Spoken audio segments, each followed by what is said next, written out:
So before we jump in, I wanted to welcome you to the Deep Penetration Podcast. My name is Danny, and I am a self-esteem and love coach that works with gay and bisexual men. Please make sure you are subscribing to the podcast and to all of my other platforms if you want to hear more content like this episode. I will provide all the information in the description down below for this episode, and make sure that you are not missing out on the opportunity to get your free gift, which is also linked in the description down below. So, as you saw by the title of this episode, today we are spilling the tea on DL men. We are going to be unpacking the secrecy, the denial, the desire, that kind of, define the DL lifestyle. So buckle up, buttercup, because we are not holding back. I'm just kidding. It's not that intense, but we are going to be talking about some stuff. So you definitely want to stick around for the entire episode. So where do we start? Let's start with the apps, right? So if you have ever downloaded a hookup app, if you've ever worked out at the gym, if you've ever attended mass, if you've ever been on one of the roulette sites, then you probably have come across, met, or been in contact with someone who is on the DL. And if you are new to the scene, and what I mean by the scene, I mean the LGBTQ plus community, and you aren't familiar with the term DL, let's kind of define it first, right? So DL, or down low, refers to men who publicly identify as straight, but engage in secret same-sex relationship or activities.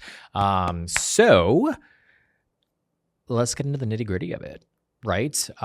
Let's start with the secrecy and denial that characterize the lives of DL men. And these men often hide their true sexual orientation due to societal, cultural, or familial pressures. Right? There's a fear of judgment or discrimination or losing relationships and social status, and that can push them into a life of secrecy. But here's the thing. This secrecy doesn't just affect them. It perpetuates this harmful stereotype and stigmatizes those who are open about their sexuality.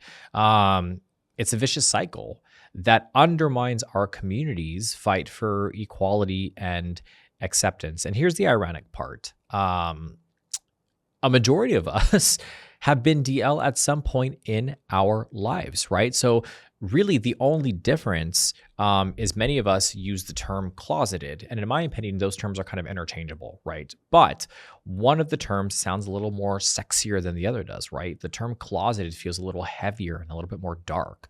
The term DL has kind of like a sexier ring to it, right? Closeted sounds immature and young, while DL sounds more established and masculine. And regardless of the term that you choose, they both refer to individuals who are not comfortable with their sexuality.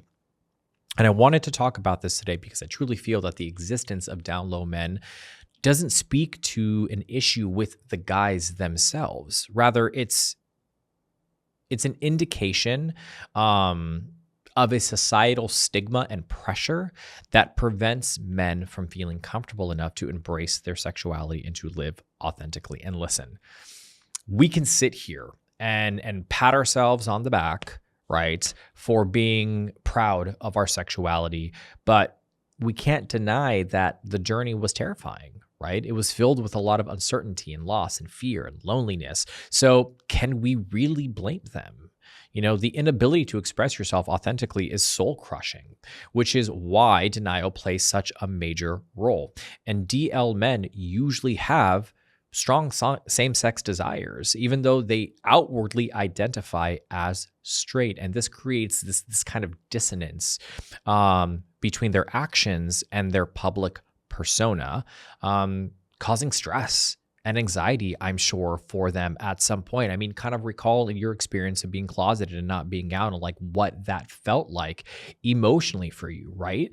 So if you are somebody who identifies as DL, I'm not judging you, right? Contrary to what you might believe, and based on what I said previously, in regards to the stigmatization and the perpetuation within the gay community, I don't think you deserve to be judged because there is enough of that going around already. But if you are DL and listening to this episode, I need you to hear me on this.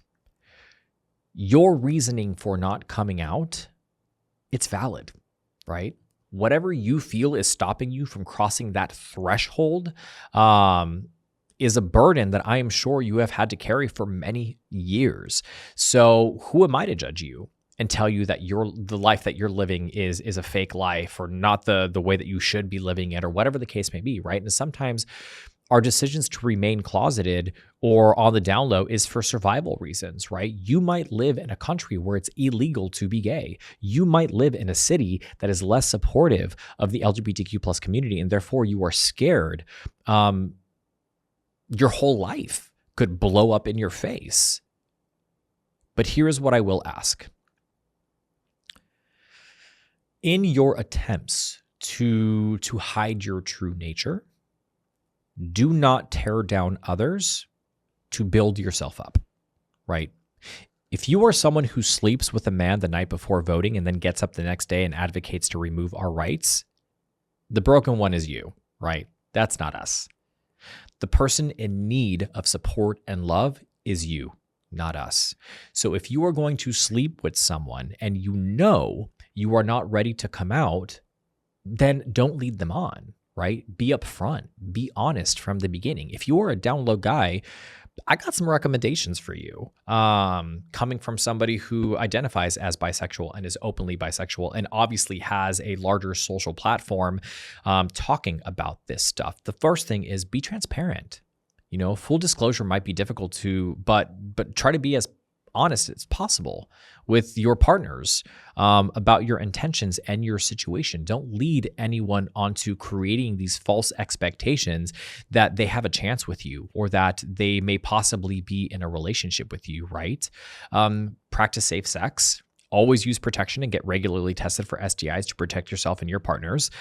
Safe sex is super important regardless of your status in regards to your sexual orientation and how comfortable you are and whether you're out or you're not out. Discuss expectations, right? So have an open conversation about what the both of you expect from the interaction to ensure that you're both on the same page. Be respectful. Treat your partner with respect and dignity. You know, don't manipulate or be mean or be disrespectful in any way. And I myself have had some experiences with down low guys or DL guys where prior to being intimate, you know, they're kind and they're considerate and they say what they have to say. And then immediately after the intimacy, it's like they're a completely different person and they're mean and they're rude and they're disrespectful and they degrade you or devalue you and all of these things, right? Like if that's something that you have experienced from a DL guy, number one, I'm sorry that was your experience, but recognize that has nothing to do with you. That has everything to do with them. And if you're a DL guy who has done that to other people, take some time to reflect on that, right? I also just recognize and I realize that I feel like I'm a little bit more passionate in this episode. So people are probably being like, oh my God, he must have really gotten screwed over by a down low guy. No, I didn't. But I work with a lot of people who have this experience, right? And I also work with a lot of people who are on the down low. And look, the reality of the situation is a lot of guys who are down low are not that way by choice, right? There's a lot that's riding on them. There's a lot of pressure. There's a lot of expectations that they have from family and friends and career and their positions within society and all of these different things that result in them having to suppress who they are. And when you have to suppress yourself for so long, it's going to impact how you feel, right? About yourself, about other people.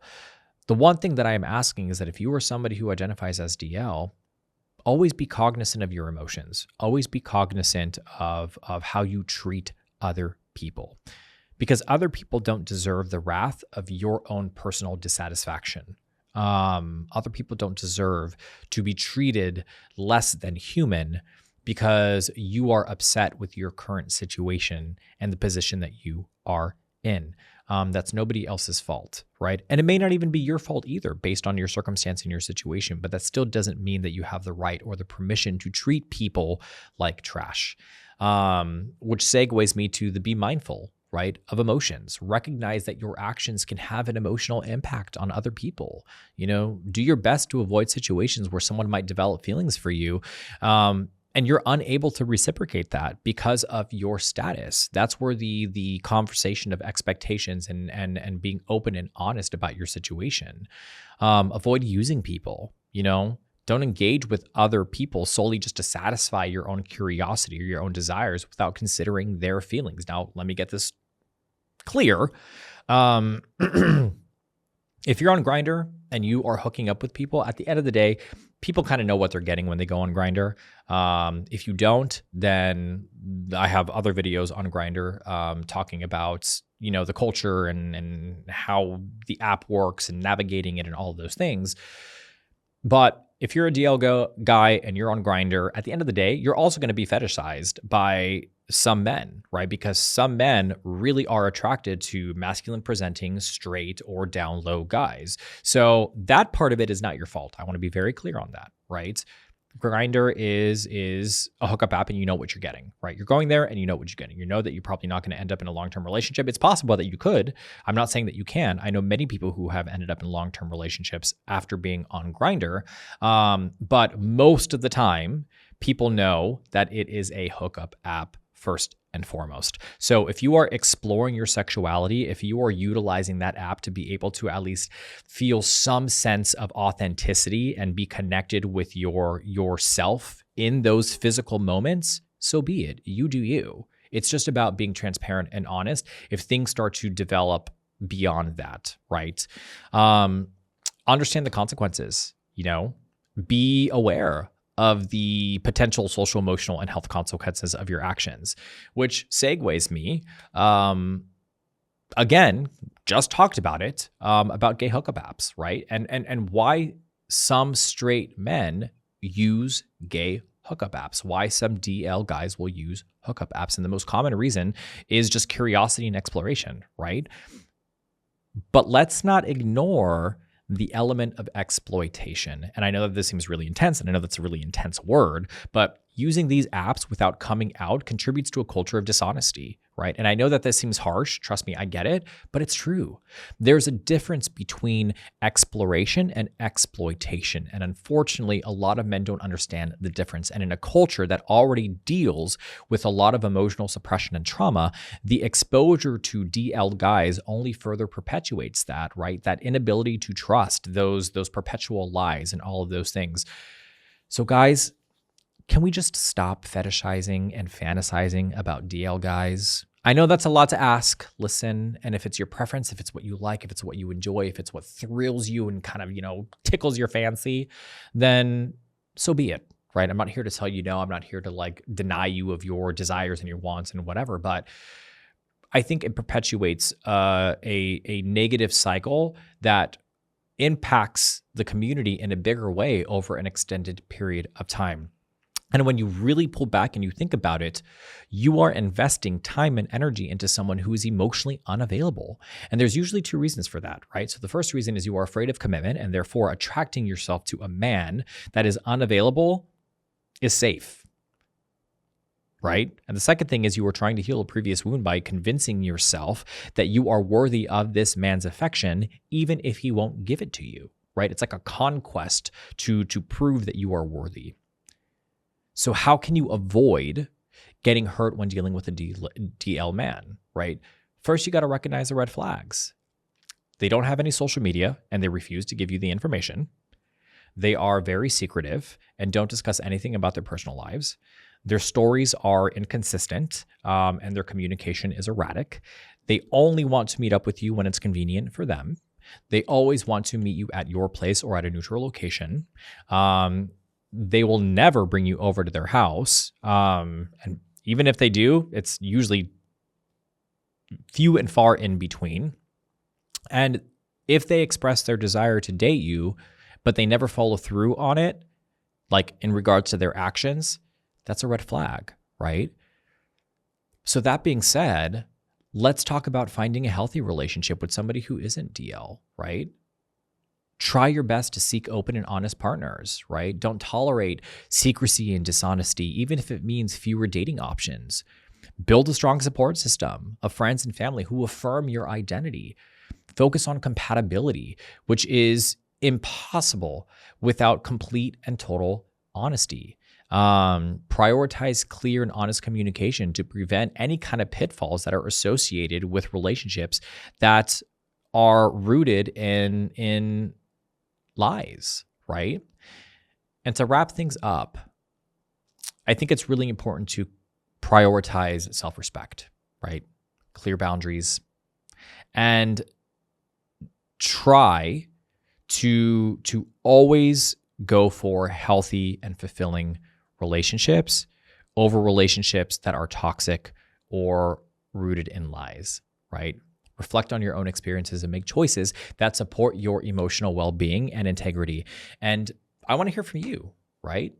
I want to hear what your stories are. Share your controversial stories or questions about DL men by reaching out, right? And leaving a comment down below and letting me know what your experiences have been. If you found this episode to be interesting, make sure that you are subscribing to the channel again so that you can watch more episodes like this. And look, I know that I made a lot of points on this episode that may have been a little bit more jarring, a little bit more kind of polarized in my way of thinking, and I'm usually pretty neutral about things. The purpose of this isn't to shame anybody who is DL. The purpose of this is not to convince people to kind of go on a witch hunt against individuals who are DL. No. The purpose of this video is to acknowledge that even individuals who identify as down low have their reasons for identifying that way. But if you are going to identify that way, please make sure that you are doing it responsibly, that you are engaging in the community in a respectful way, and that you are not damaging other people in the process. That's really what it's all about. I hope you're having an incredible day, and I will see you in the next episode.